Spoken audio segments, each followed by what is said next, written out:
મારા બધા દર્શકોને બાપા સીતારામ. બગદાણા બબાલની ચર્ચાઓ હજી પણ એટલી જ ભાઈ થઈ રહી છે જેટલી પહેલા દિવસે થઈ રહી હતી.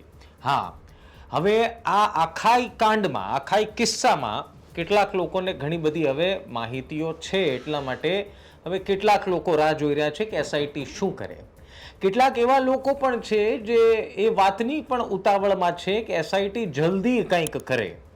પરંતુ ખેર, આજના વિડીયોમાં હું તમને કેટલીક એવી વાત બગદાણા વિશે કરવાનો છું, આ બબાલ વિશે કરવાનો છું, કે જે ઘણા બધા સવાલ ઉઠાવે છે અને અપેક્ષા એવી છે કે એસઆઈટી આ સવાલના જવાબ ક્યાંકથી ગોતી લાવશે. બીજી વાત એ પણ છે કે આખો મામલો હવે એક રાજકીય ચહેરો બનતો હોય એવું લાગી રહ્યું છે. કારણ કે જે કામ પહેલા બીજા દિવસે આ ઘટના ઘટ્યાના પછી થઈ ગયું, એ પછી કંઈ એવું નથી થયું કે જેથી 15 ધારાસભ્યો, સાંસદો, મંત્રી અને એ બધાએ અંદર આવવું પડે. એટલે એક રાજકીય પ્રેશર બાદ શું રાજકીય સ્થિતિ છે એની પણ વાત કરીશું. મને વિશ્વાસ છે કે ભાઈ તમે આ વિડીયો જોઈ લીધા પછી તમને ખબર પડી જશે કે આ ઘટના પછી, આ ઘટનામાં રાહ જોવાની છે ન્યાયની. નવનીત બાલધિયાને ન્યાય મળી જશે અને એનું રાજકીય સ્થિતિ શું થશે, ને સાથોસાથ માયાભાઈ આહિર અને એમના દીકરા જયરાજ આહિર પર જે આરોપ લાગ્યા છે, આમ તો જયરાજ આહિર પર જ આરોપ લાગ્યા છે, એટલે જયરાજ આહિર પર લાગેલા આરોપોનું શું થશે, અથવા તો શું હકીકત એસઆઈટી કંઈક બહાર લઈ આવશે, જે નવનીતભાઈ કે છે આરોપ સાચા છે, બધી ક્લેરિટી મળી જશે, બધી ચોખવટ થઈ જશે. આપ નિષ્કર્ષ જોઈ રહ્યા છો. મારું નામ નિશિત રાજુગુરુ છે.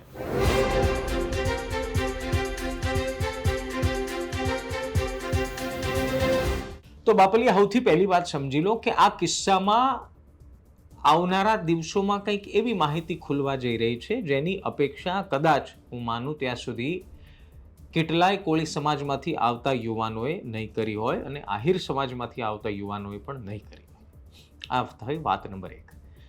અને આ પત્તા ખુલવાની વાત હું એટલા માટે કરી રહ્યો છું કે જ્યારે એસઆઈટી ઊંડાણપૂર્વક તપાસ કરશે તો એ બંને બાજુની તપાસ હશે કે નવનીત બાલધિયા એ કરેલો ફોન, ત્યાંથી માંડીને નવનીત બાલધિયા પર થયેલા હુમલા પાછળનું મુખ્ય કારણ જાણવાનો પ્રયાસ કરશે. એમાં થશે એવું કે બગદાણા ધામના ટ્રસ્ટની જે અંદરની માહિતી છે એની પણ એસઆઈટી તપાસ કરશે, જેથી મૂળ સુધી પહોંચશે.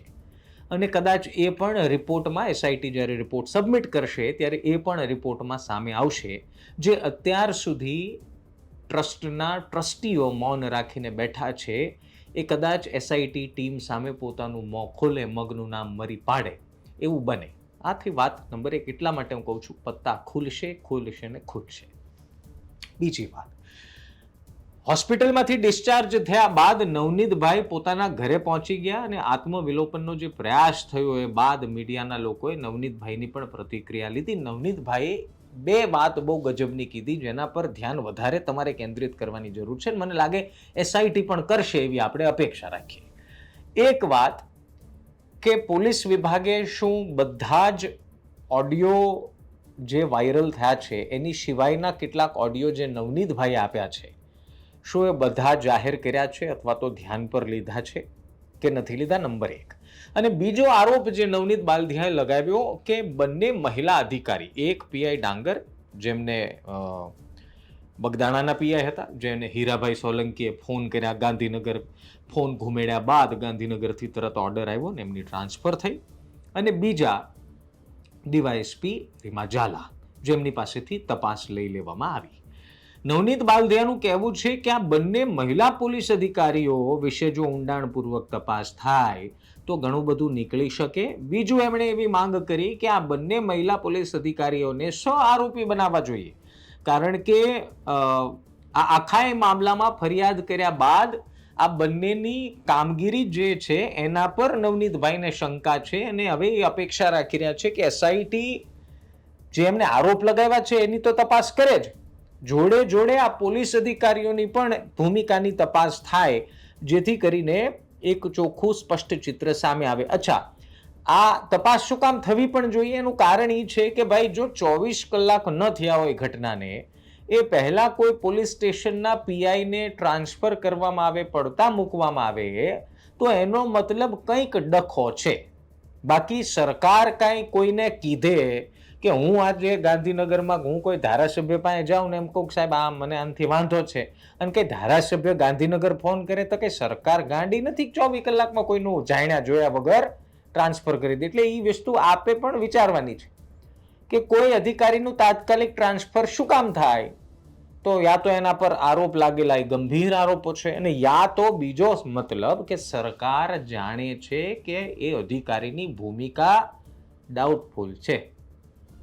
બે વાત સમજી ગયા. અને ત્રીજી વાત જે છે રાજકીય મુદ્દો.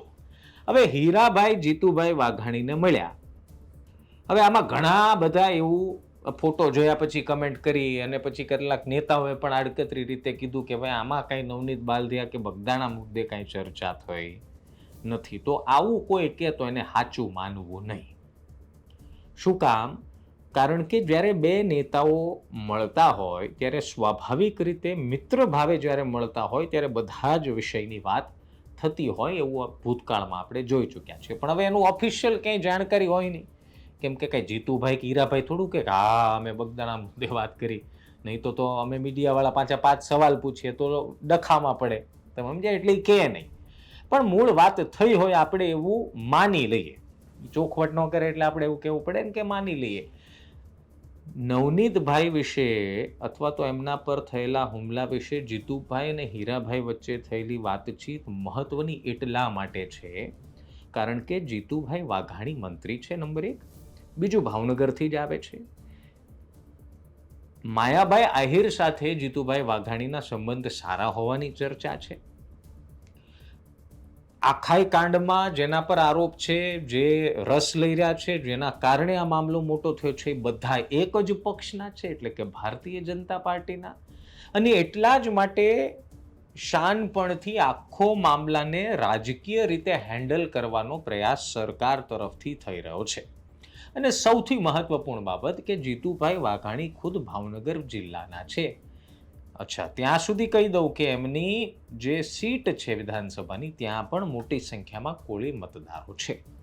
એટલે જીતુભાઈ વાઘાણી કોળી સમાજના મતદારોથી સારી રીતે વાકેફ છે, આખા મામલાથી પણ વાકેફ છે, સરકાર પણ વાકેફ છે, કારણ કે 15 ધારાસભ્યો ગયા હતા રજૂઆત કરવા માટે. પણ હવે આ મુદ્દાના કારણે પક્ષને રાજકીય રીતે કોઈ નુકસાન ન થાય એનું પણ ધ્યાન માયાભાઈ, હીરાભાઈ સોલંકી સહિતના નેતાઓ લઈ રહ્યા છે. આમાં ઘણીવાર કેવું હોય હું તમને કહી દઉં, તમે બધા બહુ હોશિયાર છો, તમને બધાને ખબર જ છે, પણ તેમ છતાં કહી દઉં, મારે કહેવું છે. એટલે કે એક વસ્તુને ટાર્ગેટ કરવામાં બીજી જગ્યાએ નુકસાન ન જાય એ સંભાળી લે એને જ પાકો રાજનેતા કહેવાય. હવે તમે હોશિયાર છો એટલે સમજી ગયા હશો કે હું કઈ બાજુ નુકસાનની વાત કરું છું અને સાચવવાની કઈ બાજુની વાત કરું છું. પણ આખા મુદ્દાને રાજકીય ચહેરો પણ આપવાના પ્રયાસ થઈ રહ્યા છે, અને કાલ ઉઠીને જશ લેવાવાળાની સંખ્યા ડબલ થઈ જશે કે અમે આમ કર્યું એટલે આમ થયું, અમે આમ કર્યું એટલે આમ થયું. આવું બધું સાંભળવા મળશે. તમે 3 મહિના રાહ જો, ને પછી જ્યારે મળે ને આ વિડીયો ગુજરાત તક પર તમને દેખાઈ જાય, કમેન્ટ કરજો કે નિશિતભાઈ વાત સાચી ખોટી. અને અંતિમ વાત એ છે આહિર સમાજના સ્ટેન્ડની. હવે આ ખૂબ સારી બાબત છે અને ખૂબ ક્લેરિફિકેશન વાળી બાબત છે તમને કહું. અને હું ધન્યવાદ આપું છું બંને સમાજના કેટલાક યુવાનોને, બંને સમાજના કેટલાક વડીલોને, જેમણે ખૂબ સમજદારીપૂર્વક આ આખા મામલામાં ધ્યાન આપ્યું છે. આખા મામલામાં બંને પક્ષે કોઈને અન્યાય ન થાય એની માટેના પ્રયાસ કર્યા છે. એટલે બંને સમાજના વડીલોને, કેટલાક યુવાનોને ખૂબ ખૂબ ધન્યવાદ. બંને સમાજમાંથી કેટલાક એવા યુવાનો પણ છે જેમણે આખા મુદ્દાને સામાજિક રંગ આપવાનો પ્રયાસ કર્યો, ભડકાવવાનો પ્રયાસ કર્યો, પરંતુ બંને સમાજે સંયમ રાખ્યો અને સમજદારી દેખાડી. હજી પણ કેટલાક એવા ફટાકડાનો ઓલા શું કહેવાય લબર મૂછ્યા ને એવા લવિંગિયા છે જે આખા મામલાને ડાયવર્ટ કરવાનો પ્રયાસ કરે છે. એવામાં આહિર સેનાના અગ્રણીએ એવું નિવેદન આપ્યું કે માયાભાઈ સાથે પણ એમની વાત થઈ, ને માયાભાઈએ આ મુદ્દે શાંતિ રાખવા માટે, પ્રતિક્રિયા ન આપવા માટે કહ્યું છે. અને આહિર સેનાના અગ્રણીએ એવું પણ કહ્યું કે જો માયાભાઈ કહેશે તો પ્રતિક્રિયા આપીશું પણ ખરું. એનો મતલબ એ થાય કે જે પ્રયાસ ખોટી રીતે આખા મામલાને ચિતરવાનો થઈ રહ્યો છે એને બચાવવાના પ્રયાસ થઈ રહ્યા છે. અને ખૂબ સારી બાબત છે. સમગ્ર મહુવા ભાવનગર પંથક માટે, સમગ્ર રાજ્ય માટે. કારણ કે બે વ્યક્તિગત મામલાઓમાં સમાજને જો ભેળવી દેવામાં આવે, સામાજિક ઝેર જો ફેલાવવામાં આવે, તો મામલાની ગંભીરતા ઓર ખરાબ થઈ શકે છે, વધી શકે છે. જે નથી થઈ રહ્યું એ ખૂબ સારી બાબત છે ને એટલા માટે જ હું પણ વિડીયોમાં વારંવાર ચોખવટ કરું છું કે આ સામાજિક મુદ્દો નથી. આ કયો સમાજ મોટો, કયો સમાજ આવો, એ સાબિત કરવાનો મુદ્દો નથી. એક વ્યક્તિને મારવામાં આવ્યો છે, એની સાથે અન્યાય થયો છે, એણે કેટલીક વ્યક્તિ પર આરોપ લગાવ્યા છે. હવે એ રાહ જોવાની છે કે એમના આરોપ સાચા છે ને પોલીસ તપાસ કેવી કરે છે.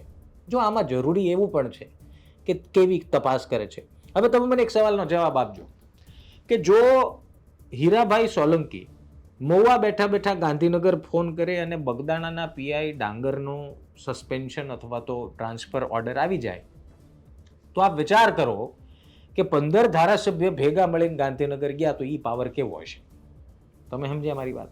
તો હવે એસઆઈટીને એસઆઈટીનું કામ કરવા દેવું જોઈએ કાયદાની રૂહે, અને તો જ એસઆઈટી વ્યવસ્થિત કામ કરી શકશે. અને રહી વાત બીજું, ઘણાને એવી શંકા છે કે એસઆઈટી વ્યવસ્થિત તપાસ ન કરે તો. અરે ભાઈ, સમાજના નેતાઓ ગાંધીનગર મુખ્યમંત્રીને રજૂઆત કરી આવે, એસઆઈટીની રજૂઆત પછી એસઆઈટી બની જાય, તો શું એ નેતાઓ નજર નહીં રાખતા હોય કે એસઆઈટી કામ કેટલું કરે છે ને કેવું કરે છે? પણ જરૂરી છે કેટલા નેતાને રસ છે. હો, અને આ આખા મામલામાં આ એક વસ્તુ યાદ રાખજો કે આના રાજકીય જશ લેવાના પ્રયાસ પણ થશે. ત્યારે સમાજે વિચારવાનું છે કે આપણે શું આની માટે નેતાને આગળ કર્યા હતા.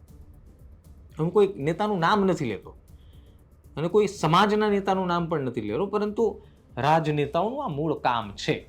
ખેર, મારા સવાલનો જવાબ તમે જરૂર આપજો કે જો હીરા સોલંકી એક ફોન કરીને ગાંધીનગર ફોન કરે અને બગદાણા પીઆઈની બદલી ટ્રાન્સફર થઈ શકે, તો 15 કોળી સમાજના ધારાસભ્ય, 3 સાંસદો, મંત્રી આ બધા ભેગા મળી મુખ્યમંત્રીને જો રજૂઆત કરે તો એ સરકાર પર કેટલું પ્રેશર ક્રિએટ કર્યું હશે અને એ પ્રેશરથી બનેલી એસઆઈટી કેવી કામ કરતી હશે એ આપ કમેન્ટમાં જરૂર જણાવજો.